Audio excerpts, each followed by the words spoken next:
Selamat datang di YouTube channel saya, Darwin. Sekarang saya akan membahas mengenai blockchain.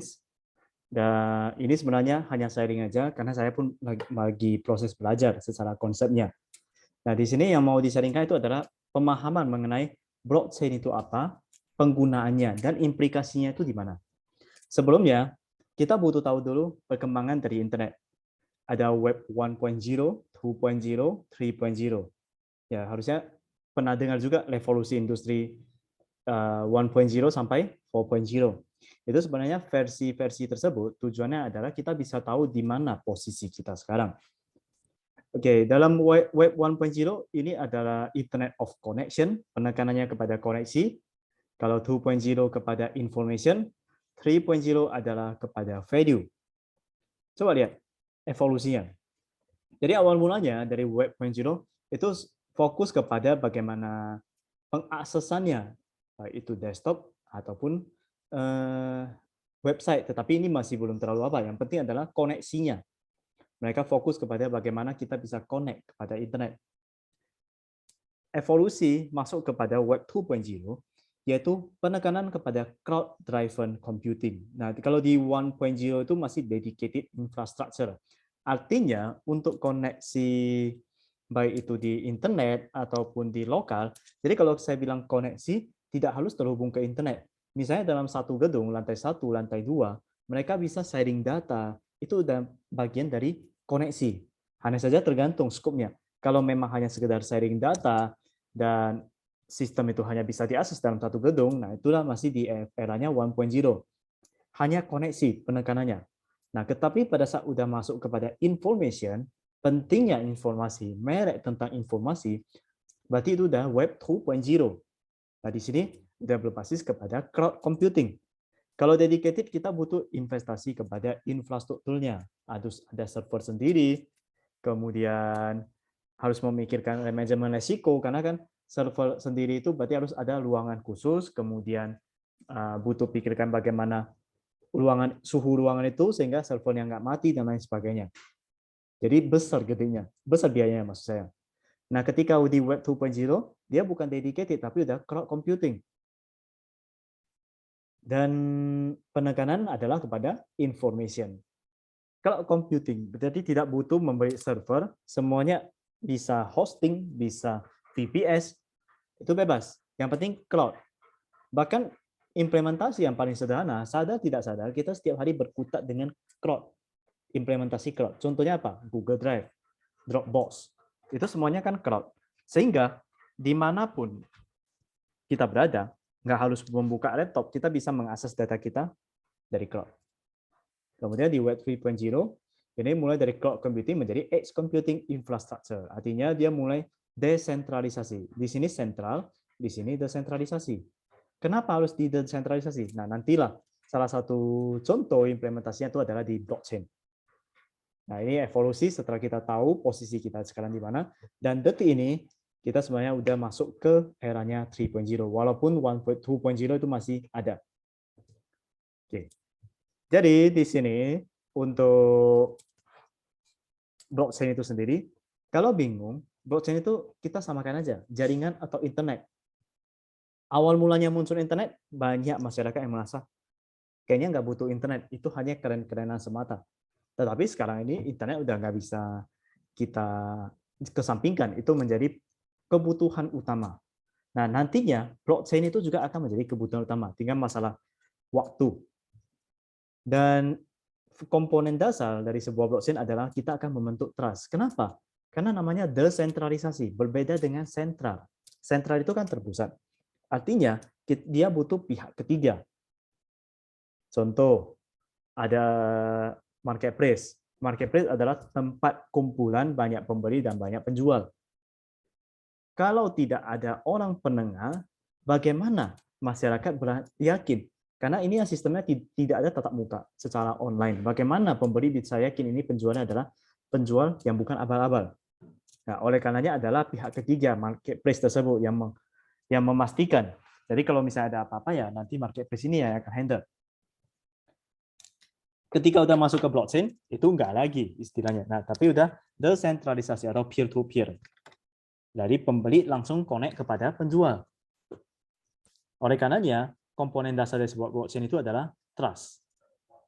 Trust di sini dibangun dari protokol dan code itu sendiri, coding itu sendiri.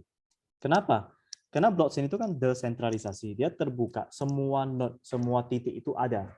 Oke, sebelum biar lebih paham, blockchain itu karena adalah sederhananya adalah internet, berarti pencatatan transaksi, pencatatan data itu semuanya kan desentralisasi, peer-to-peer ke dalam yang namanya block, atau ada orang menyebutkannya sheet.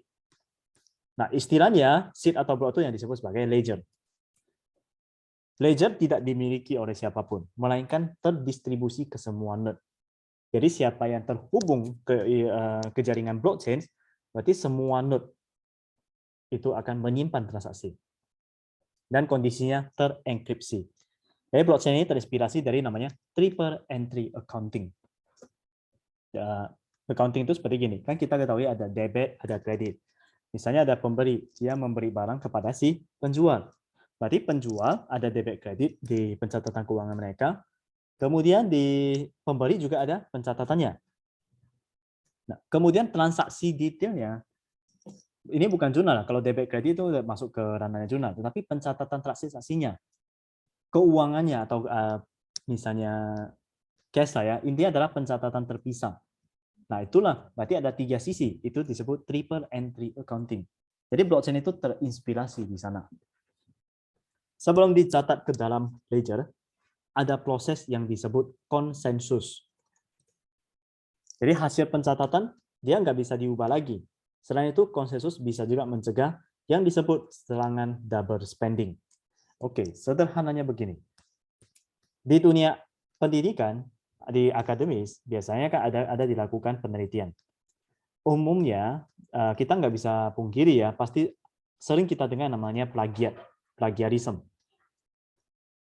Kenapa bisa terjadi plagiarisme? Karena kalau dalam kondisi sentralisasi, tersentral, berarti kan kita harus mempercayai hanya kepada satu pihak. Oke. Jadi ini potensinya, kalau misalnya ada terjadi penyelewengan dari pihak yang kita percayai tersebut, kemudian atau mungkin ada proses penjualan dari penelitian tersebut, itu sebenarnya fine-fine aja. Ini hanya contoh ya, jadi tidak ada maksud menyalahkan siapapun.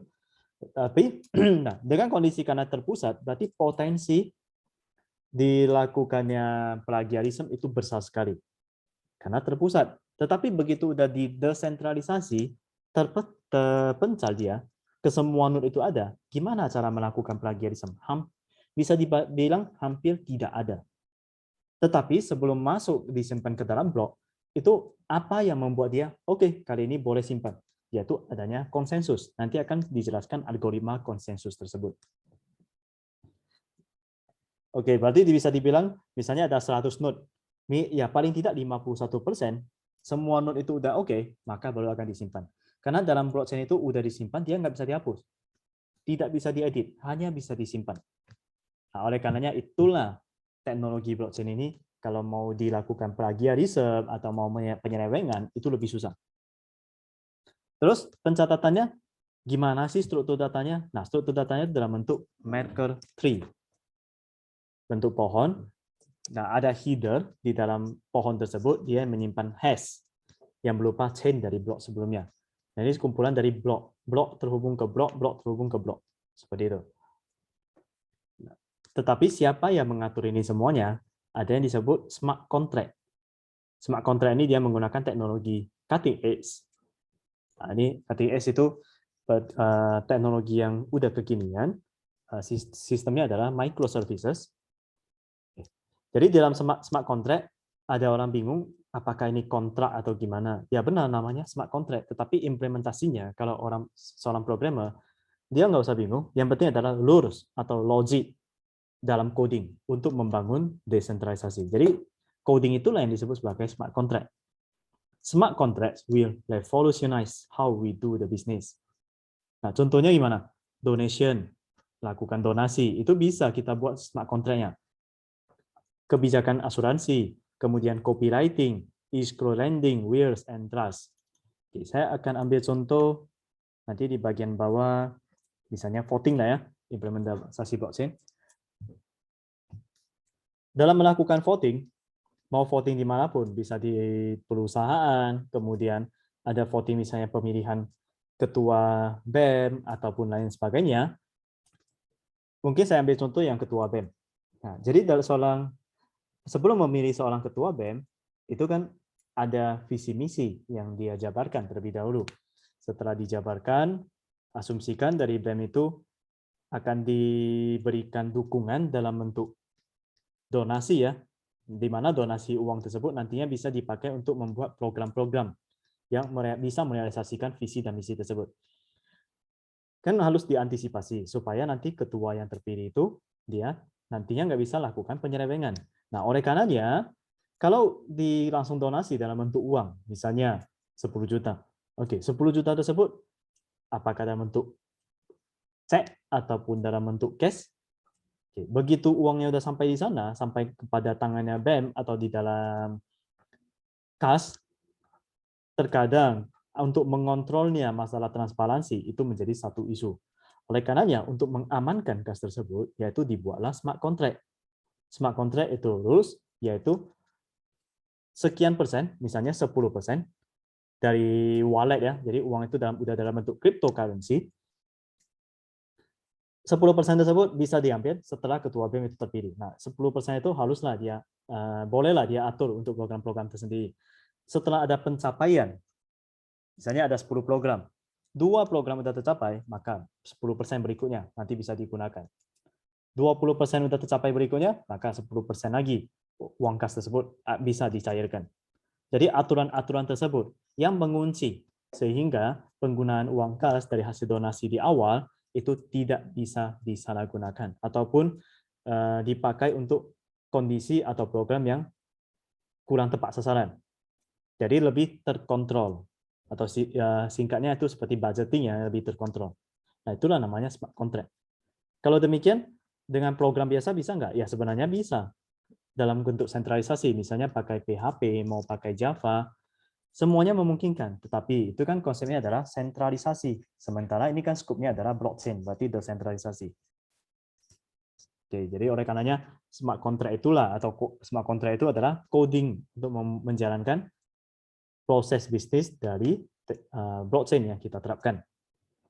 Jadi inilah sebenarnya sederhananya pengguna definisi dari blockchain.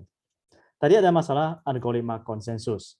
Sebelum disimpan ke dalam blok atau ledger, bagaimana, apa yang membuat dia itu, oke, ini waktunya udah boleh disimpan. Jadi banyak sebenarnya algoritma konsensus. Tapi di sini saya bahas dua, yaitu proof of work dan proof of stake.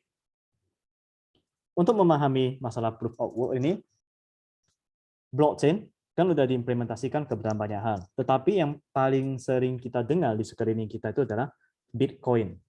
Jadi Bitcoin itu menggunakan teknologi blockchain. Nah, selain dari Bitcoin, ada orang yang dia memposisikan diri sebagai miner. Dia mining, menambang. Jadi menambang itu adalah dari blockchain, ya maksud saya Bitcoin. Bitcoin itu kan sebenarnya uang virtual ya, bukan fiat. Fiat itu berarti mata uang yang diakui oleh pemerintah. Sementara kalau Bitcoin ini kan sebenarnya virtual money lah kita bilang. Nah, ada miner yang akan memecahkan masalah matematika yang rumit. Ini dalam konteks Bitcoin tersebut. Siapa yang berhasil, miner, penambang yang berhasil memecahkan masalah matematika yang sulit, dan miner itu menemukan solusi yang dapat diterima, baru akan dibentuk blok dan di broadcast ke semua node untuk membentuk blok. Mereka yang berhasil memecahkan masalah matematika tersebut dalam cryptocurrency akan mendapatkan insentif. Insentif adalah gimana? Ya, uang Bitcoin tersebut dia akan dapatkan. Akan tetapi, untuk bisa menjadi seorang miner dalam algoritma proof of work, dia harus investasi yang besar, yaitu pengadaan memori, pengadaan intinya infrastruktur untuk bisa menjadi seorang miner. Berbeda dengan proof of stake. Jadi dia investasi terlebih dahulu, investasi cryptocurrency ke dalam wallet. Ini sudah bersifat taruhan. Dia sudah menggunakan konsensus proof of stake ini adalah Cardano dan Ethereum. Jadi blockchain itu banyak sekali. Ada Ethereum, kemudian ada Bitcoin, harusnya Anda tahu, ada Cardano, Ethereum, jadi banyak sih, terus berkembang. Nah, jadi di sini dari algoritma konsensus tersebut, barulah dia bisa simpan ke dalam blok. Sederhananya, dipastikan di voting, oke, ada 51% yang setuju, barulah akan terbentuk chain, rantai dari blockchain tersebut. Pengkategorian dari blockchain ada public, ada private. Public itu berarti yang terbuka untuk umum. Ethereum, Bitcoin, ini terbuka untuk umum. Jadi kalau untuk smart contract Ethereum dia menggunakan Solidity, bahasa pemrograman ya. Tapi ini saya belum tahu ya, mungkin harus ditelusuri lebih lanjut untuk memastikan jawabannya. Ethereum ini dijalankan melalui EVM, Ethereum Virtual Machine, dan tentunya terdapat biaya gas. Jadi ada biaya gasnya. Maksud dari biaya gas ini apa? Blockchain itu kan butuh infrastruktur juga, jadi butuh hardware-nya. Nah, di sini karena dia terbuka untuk umum, penggunanya yang pakai Solidity, ya dia harus bayar dong biaya gas tersebut. Untuk masalah private, gimana kalau misalnya blockchain itu mau digunakan di perusahaan? Nah, kalau digunakan di perusahaan berarti data kan tidak boleh bocor keluar. Berbeda dengan public, ini terbuka. Ethereum, Bitcoin. Tapi kalau private dia lebih tertutup. Ada Hyperledger. Banyak sih Hyperledger, tapi yang paling unggul itu adalah Hyperledger Fabric. Ada namanya lagi Corda dan lain sebagainya. Hyperledger blockchain di mana datanya itu disimpan di cloud. Tetapi hash dari data disimpan di blockchain. Jadi hanya hash-nya yang disimpan di blockchain, datanya tetap di cloud. Nah, ini mungkin tujuannya adalah bisa dilakukan analisa nantinya. Dan satu hal yang menarik yaitu dia mendukung ZKP, Zero Knowledge Protocol kalau nggak salah, atau Zero Knowledge Proof. Artinya untuk masalah security, selama dia bisa memenuhi apa yang menjadi requirement-nya, berarti oke, disetujui untuk bisa mengakses data tersebut. Contohnya begini, seseorang masuk ke dalam goa. Goa itu hanya ada satu pintu. Pintu masuk dan pintu keluar di pintu yang sama. Mungkin sebelum seseorang itu masuk, kita akan memberitahukan.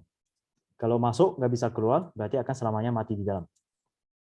Jadi, orang tersebut kan dia nggak pernah mengantongi informasi bagaimana nanti tantangan yang ada di dalam goa tersebut. Sebenarnya ada binatang nggak di dalam? Dia nggak tahu. Yang penting dia masuk, dan rupanya goa itu kan sebenarnya nggak seseram yang dibayangkan. Yang penting dia masuk dalam kondisi gerak, nanti dia keluar, sudah selesai. Ternyata dia berhasil keluar. Oke, jadi kalau dia berhasil keluar, kita bisa menjudge orang tersebut, dia adalah orang yang sudah paham mengenai goa. Dia sudah mempunyai knowledge mengenai bagaimana kondisi dari goa, sehingga dia bisa keluar dalam kondisi hidup kembali. Nah, itulah analogi dari ZKP tersebut. Nah, dalam Hyperledger, ya dia nggak akan peduli. Yang penting kan ini blockchain yang secara private tertutup, dan dia mendukung ZKP. Jadi secara security ya nggak usah dikhawatirkan lagi. Akan tetapi apapun ceritanya, walaupun dibilang tidak butuh dikhawatirkan, ya harus ada pertimbangan-pertimbangan tertentu. Karena tidak semua hal boleh kita gunakan blockchain. Kalau memang secara sentralisasi atau Web 2.0 itu udah memenuhi kebutuhan, ya nggak usah memaksakan diri masuk ke blockchain. Karena blockchain pun ada tantangannya.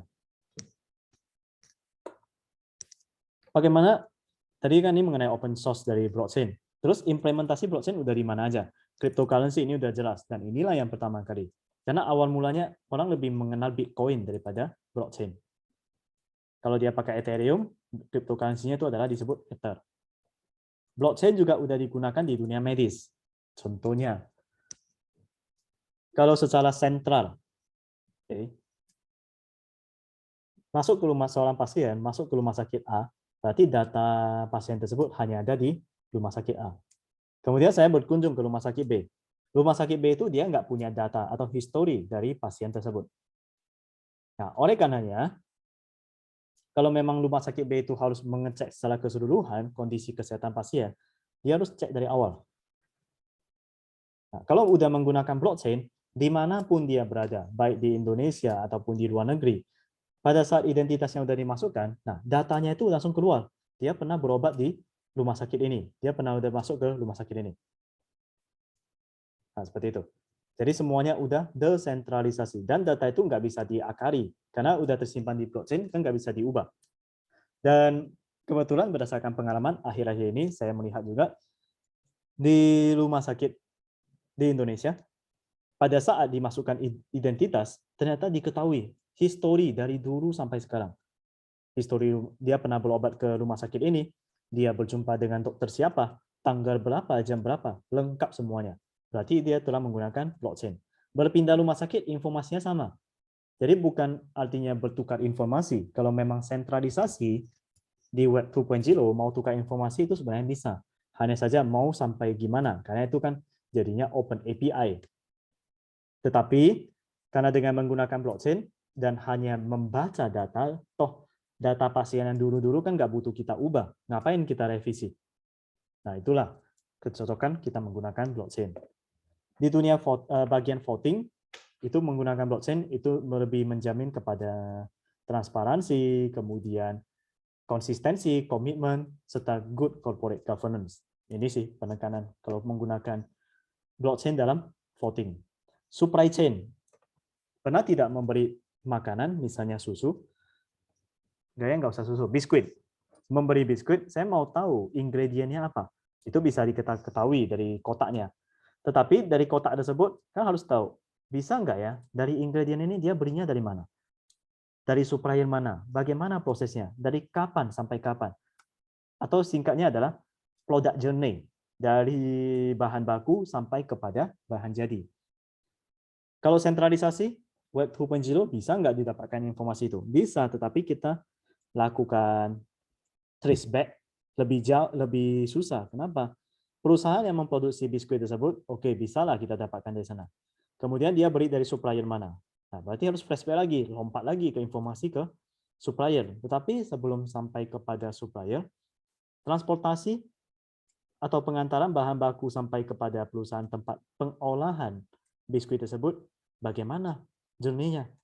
Berarti harus cari lagi informasinya ke bagian transportasi. Nah, ini lompat-lompat dia. Memang sentralisasi, tapi lompat-lompat. Kan nggak mungkin perusahaan A, dia berbagi data kepada perusahaan B, di mana dia bukan satu sektor. Untuk apa? Nah, kalau dengan menggunakan blockchain, itu mudah sekali. Jadi mau melihat flow dari awal produk itu dibeli, bahan bakunya maksudnya, itu mudah sekali. Jadi bisa ketahuan dari awal sampai akhir, A sampai Z.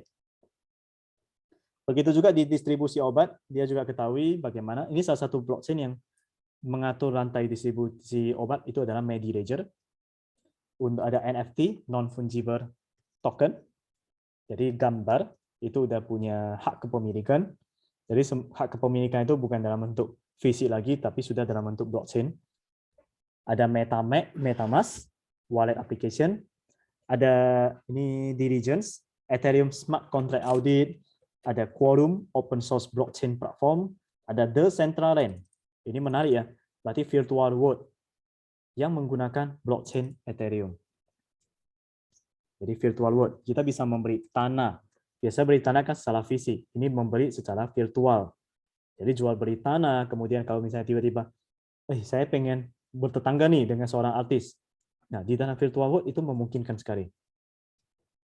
Saya mau lompat ke ruang meeting tanpa butuh memindahkan tubuh saya ke ruang meeting. Itu bisa menggunakan, tapi itu nanti ya di dunia metaverse.